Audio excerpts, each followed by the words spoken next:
Magandang araw sa ating mga grade 7 learners dyan. So nandito tayo ngayon para sa bagong aralin na kung saan sa quarter 3 week 3 ay tatalakayin natin ang angles formed by parallel line cut by transversal line. Okay, so dito kailangan laman muna natin kung anong ibig sabihin ng parallel line. So, ano ba ang parallel line? So, pag sinabi nating parallel line, so eto ang parallel line. Gagawa tayo ng parallel line.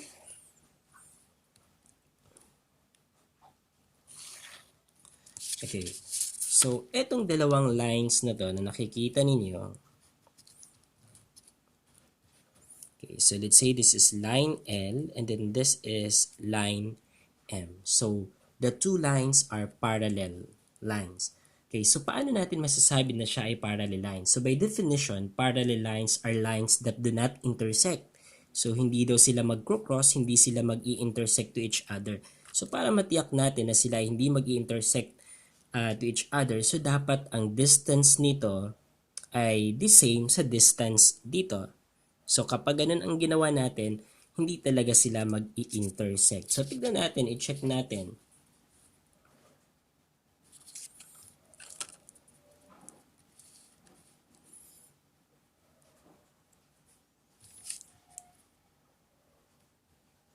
Okay, so kung titignan natin, we have 2.9 centimeters. So, dito din. Okay, so ganun din, 2.9 centimeters. Okay, so ibig sabihin, so same distance, so it will never intersect, so the two lines are parallel lines. Okay, and then, ano naman itong transversal line? So, cut by transversal line. So, pag gumawa tayo ng guhit, so pag ganito, pag ganyan, or pag ganito, so magkakaroon tayo ng transversal line. So, ang gawin natin, sige, try natin ang pag ganito. Okay. So, that is the line that intersect the two parallel lines. So, eto ang ating transversal line. So, lagyan natin ito ng pangalan na line S. Okay, so line S is our transversal line while our line L and line M are the parallel lines. Okay, pag pinag-usapan natin itong angles formed parallel lines cut by transversal, magkakaroon tayo ng 8 angles. So, pangalanan natin. So, this is angle 1, angle 2, angle 3, angle 4, angle 5, 6, 7, 8. So, magkakaroon tayo ng 8 angles dyan.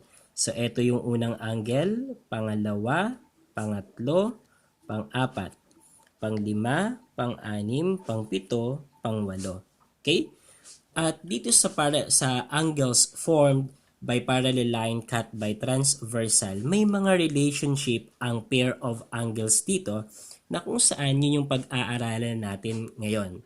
So may tinatawag tayong interior angles, exterior angles, alternate interior angles, alternate exterior angles, corresponding angles. So dati meron tayong same side interior angles, same side exterior angle. So mas madaling tandaan iyon dati. So ngayon, ang terminology dito na gagamitin natin ay interior angles at exterior angles lamang. Okay, but before that, kailangan nating maunawaan, since narinig natin, no, interior, exterior. So, dapat maunawaan natin kung alin dito sa illustration natin ang sinasabi nating exterior, interior, at yung dalawang yon. Okay. So, para matukoy natin, yung nasa labas, guys, so, eto, yung angle 1 and angle 2 na yon, yung nandun sa taas, saka etong 8 and 7 na nandito din sa baba, yan ang tinatawag nating exterior. So, ito ay exterior. Ito ay exterior. Okay, so yan yung exterior natin. So, ibig sabihin naman, ito ang tinatawag na interior, yung nasa loob. So, we have angle 4, 3, 5, 6. So, yan naman ang ating tinatawag na interior. Okay. So, interior angles, exterior angles, but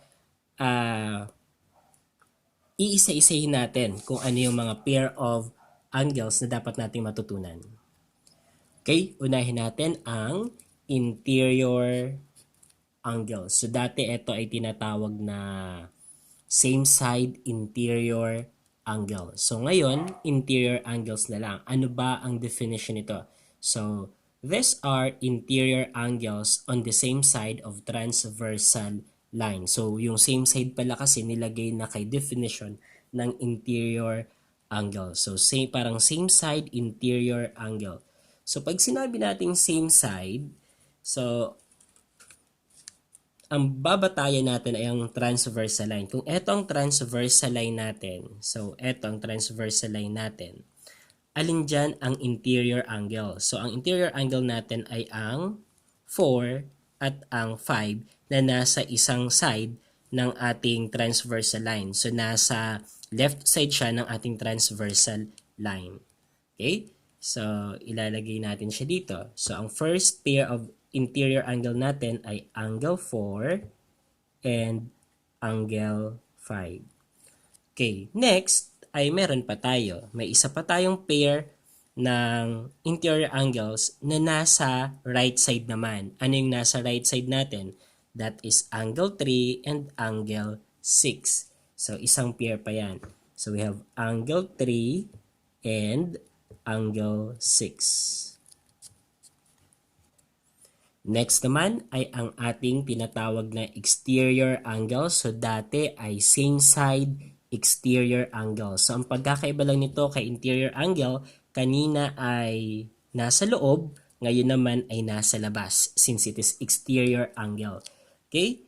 So, still ang babatayan natin ay ang transversal line because by definition, so, exterior angles are exterior angles on the same side of transversal line. So if this is our transversal line, so ito ang transversal line natin, so pair of angles na nasa labas. So ito ay exterior, ito din ay exterior, 'di ba? So exterior, exterior. So ibig sabihin we have angle 2 and angle 7. So, angle 2 and angle 7 is the first pair of exterior angle. Okay, and then, so dito naman sa left part or left side ng transversal line, we have angle 1 and angle 8. So, exterior, labas, 8, exterior, nasa labas siya.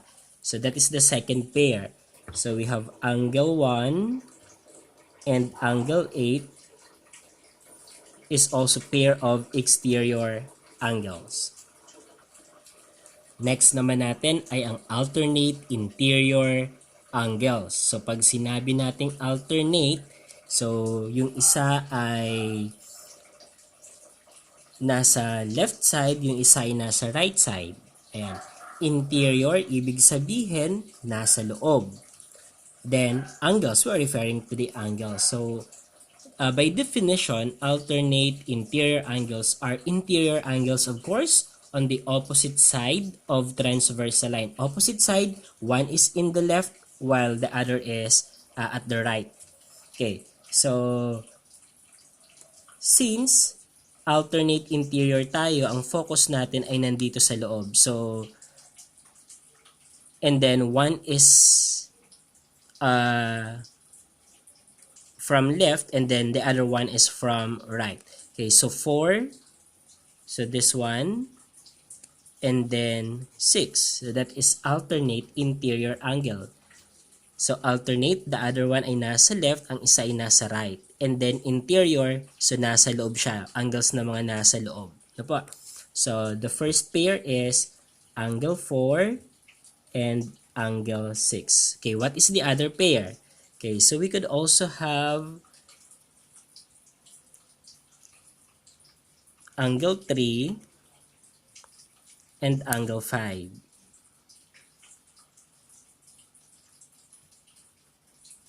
Okay, so angle 3 and angle 5. Okay, so those are pairs of alternate interior angles. Okay, isunod na natin ang alternate exterior naman.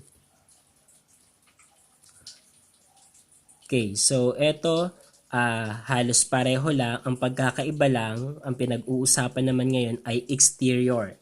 Okay, so alternate exterior angles. So syempre ito yung exterior angles natin on the opposite sides of transversal line. Okay, so pag inalis ko tong interior, so we will have the exterior there and then alternate lang dapat siya. So if we have angle 1, alternate to that is 7. Okay. So we have 7. So angle 1 and 7, angle 2 and angle 8. Ano po? So ito, saka ito. So angle 1 and angle 7. Another one ay angle 2 and angle 8. So angle 2 and angle 8. Okay, last tayo, we have the corresponding angles. Okay, so pag sinabi nating corresponding angles, ito yung angles whose one is in the interior and the other one is in the exterior of the same side of transversal line. So ibig sabihin, so same side of transversal line pero yung isa ay nasa interior, yung isa naman ay nasa exterior. Okay. So, focus muna tayo dito sa nasa left side of the transversal line. So, ang isa ay nasa exterior, ang isa ay nasa interior. Okay, so we have angle 1. Kung ang angle 1 ay nasa exterior, ang isa dapat ay nasa interior. So, 1 and 5. Okay, another pair ay angle 4 and angle 8. Okay, so corresponding angles yan. So we have two pairs na. Okay, so dito naman, so right side of the transversal line, we have angle 2, nasa exterior siya. So and then interior naman niya ay 6. So angle 6. So angle 2 and angle 6. Then the last or the fourth pairs, we have 3, angle 3 and angle 7. So angle 3 and angle 7. Okay? Okay, so let's talk naman about the measurement of the pair of angles na nabuo natin. Though, by the way, add ko lang, hindi lang 5 ang pair of angles na makikita natin dito because we still have a vertical angles, we have linear pair, so yan. Pero yun ay siguro pag-uusapan natin sa mga susunod na grade level na. Okay, eto, i-add ko na lang din ito about the measurement of the pair of angles na nabuo natin kanina. Ano pa? So, interior angle, so we have 4 and 5, 3 and 6. So kapag interior angle tayo, they are supplementary. Also, exterior angle. So 1, 2 and 7, 1 and 8, they are supplementary. So pag sinabi nating supplementary, so they're always supplementary angles. So kapag inad natin yung angle, yung first angle, so first angle plus second angle, the sum must be 180 degrees. Okay, so tignan nga natin. So try natin ang 4 and 5. Okay, so ang 5 natin ay may sukat na, so 10, 20, 30, 40, 50, 56. Okay, so ang angle 4 naman natin, so 56. Okay, so 56 degrees plus, so etong isa,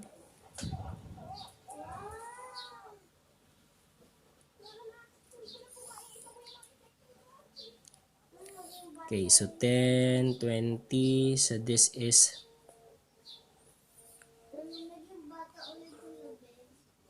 120, 25, 26, and 7, 28. 28, 29.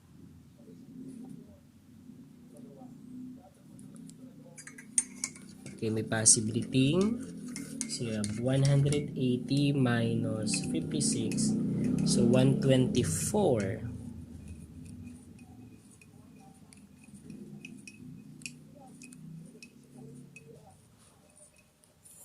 Okay, check na natin ulit ang angle 5 natin.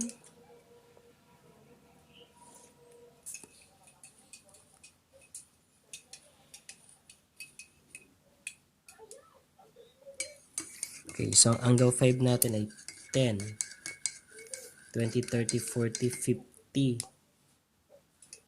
51 lang pala. So 10, 20, 30, 40, 50. So 51. 51 lang to. So this is 51 degrees.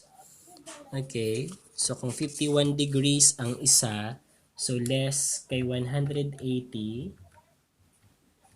So dapat ay 129 itong angle 4 para maging supplementary sila. So tignan nga natin kung 129.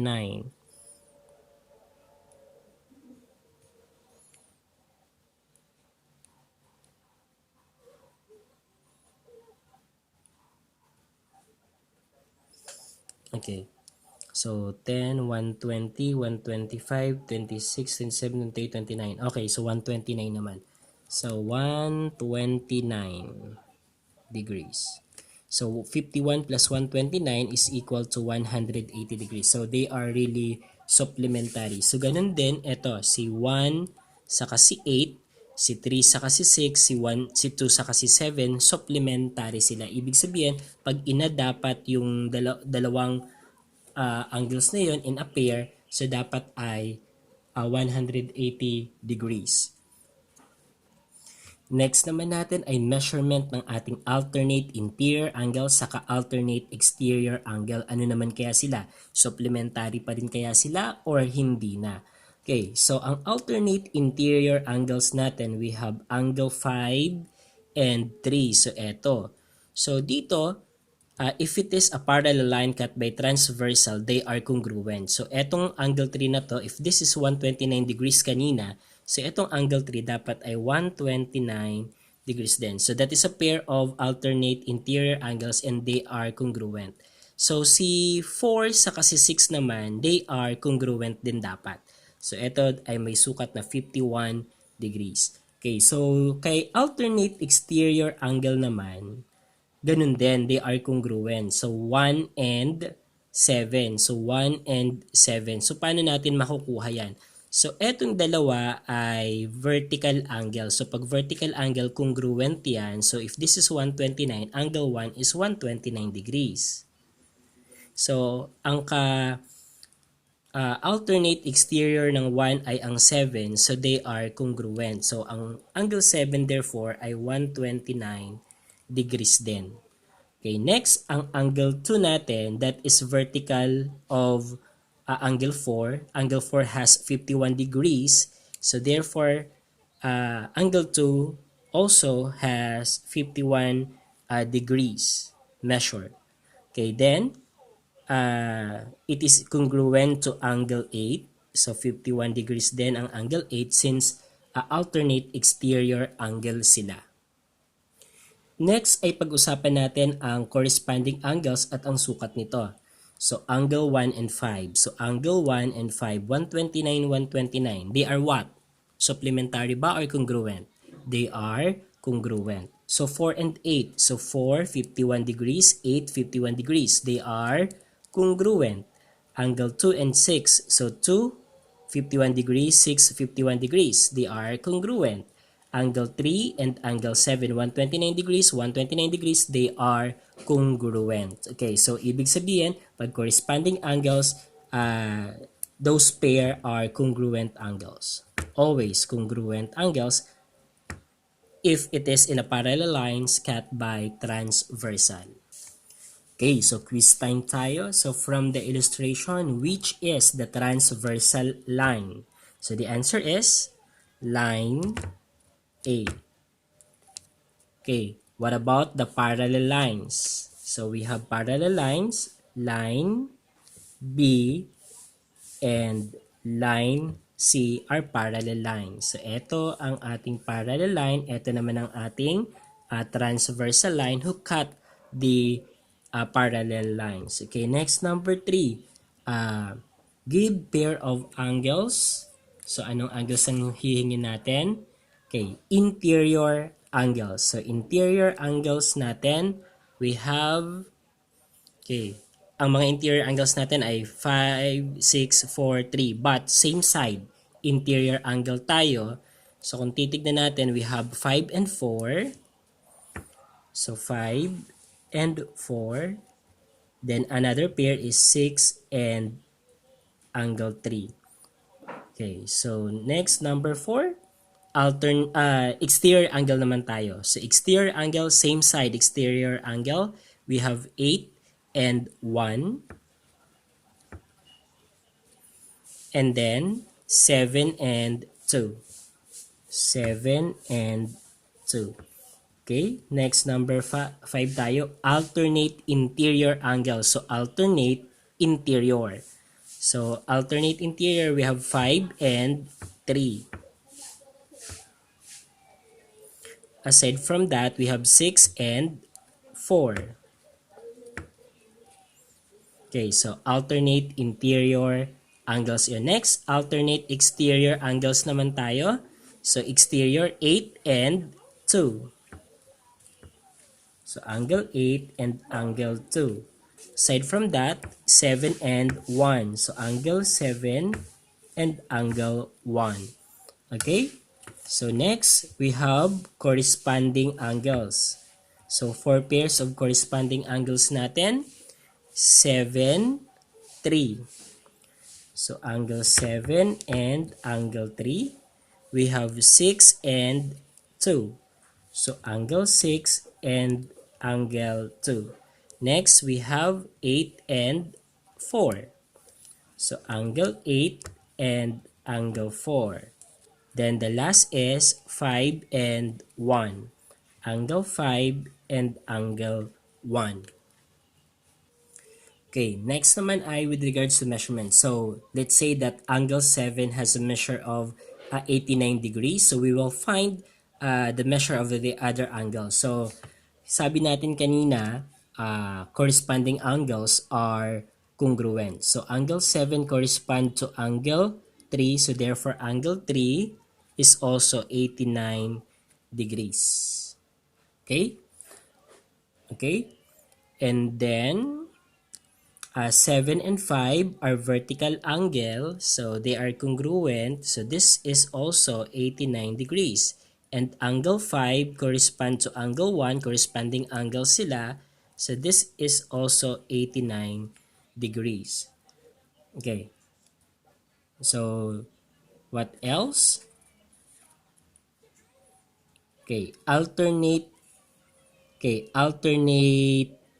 exterior. So congruent. Ayan. Alternate interior are congruent. Ayan. Okay, so next, if this is 89 degrees, how about angle 8? So ang angle 8 natin, kung titignan natin, okay, so eto tayo. So angle 3 and 6, they are supplementary. Angle 7 and 2, they are supplementary. So ibig sabihin, kukunin natin ang kulang para maging 180 para mahanap natin ang measure ng angle 6 natin. So that is 180 minus 89. The answer is 91. So ang angle 6 natin ay 91 degrees since same side, interior angle sila, supplementary sila. So pag inad to, dapat ay 180 degrees. Ayan. So ganun din ito. So ito dapat ay 91 degrees kasi same side din sila. So ganun din ito. So ito ay 91 degrees. Ito din ay 91 degrees. So kung bakit? So 2 and 6 corresponding congruent dapat. And then 8 and 4 corresponding, so 91 dapat. Diba? Ayan. And then we can also use the other relationship for us to get the measure of those. So sana ay natuto at sana ay masagutan nyo na ang inyong module. At don't forget, please click subscribe button sa baba ng ating video para mas marami pa tayong matutunan.